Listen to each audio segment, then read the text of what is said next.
Welcome to Hotline TV, everybody. I'm John Mercurio. And I'm Quinn McCord. We're looking at these new polls. We can see that the political landscape is changing this election. We're seeing a lot of new polls in Senate seats, some of which were previously safely Republican, but they're starting to turn a little purple. They could flip.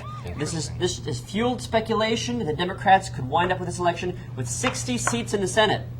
Good times. All right, so today Quinn and I are going to rank 5 Senate races, some of which you might not have been hearing much about. They are newly competitive, mostly because of this changing environment nationally, but also because of some internal dynamics. All right, we want to talk about the ones that are most likely to flip from red to blue, help the Democrats reach the big 6-0. We will start with the least vulnerable incumbent and go to the most vulnerable of this newly competitive group that we're talking about. Yeah. Quinn, where do you want to start?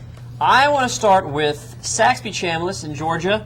You know, he looks pretty darn safe. He looks safe in this picture. But some polls have him tied with Jim Martin that no one's heard anything about.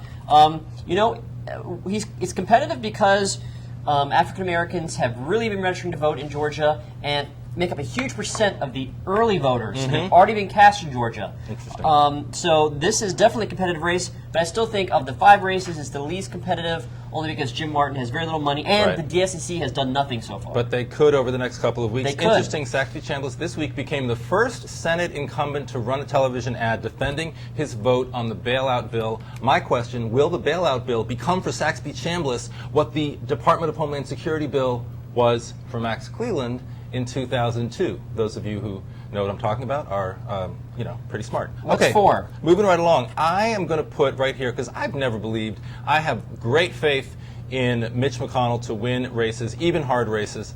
He's got a lot of money. Bruce Lunsford, his Democratic opponent, also well-funded, a self-funder, if you will.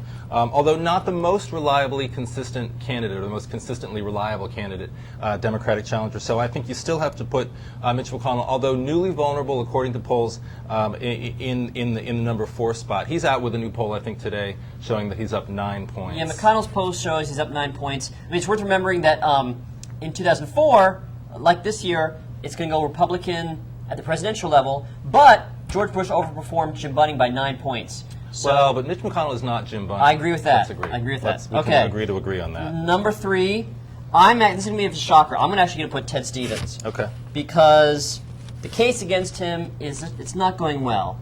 What, are you like judge and jury here, well, Quinn McCord? I mean, let's let the people vote. It seems people hard speak. to believe that he's going to be convicted on all counts. If he's convicted on a couple counts, that still gives him talking points that the government came after me. They blew the case. The judge almost every day is castigating the prosecution, and it's giving him some room to hope. I mean, it could go either way, but... And look, I have to believe that Sarah Palin is going to pull him through at the end of the day. You know, she's probably, in a weird way, going to pull down the national ticket on the Republican side, but I think in Alaska, she's going to help Ted Stevens and she's going to help Don Young. Even though she hasn't endorsed him. Even though she hasn't endorsed him, she's going to bring out conservatives, she's going to bring out Republicans, and when they're there, they will, even if she doesn't ultimately endorse him, she'll do that. All right, what's up next. 2? Look, I think either of these 2 are pretty vulnerable. They're pretty close. So close. I'm going to put Franken.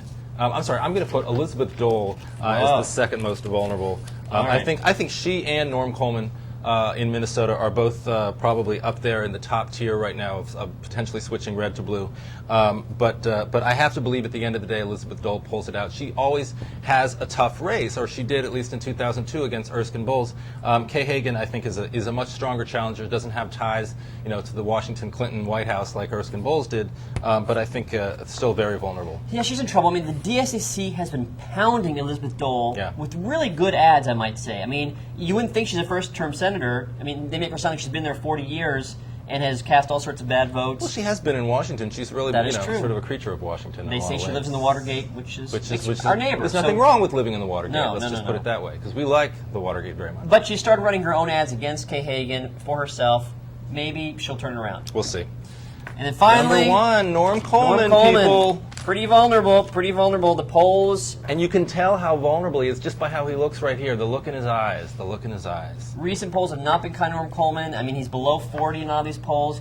The only saving grace maybe is that Dean Barkley is still in the race. The Independent could, depending on the poll, could draw more from Franken than Coleman. Al Franken still has a lot of money. I can't believe I'm saying these words. Senator Al Franken. It could happen. Weird stuff. All right, well, that's all for today. I'm Quinn McCord. And I'm John Mercurio. I am John Mercurio. It's the first time I've messed up my name. Thanks for watching us on Hotline TV. We'll see you tomorrow.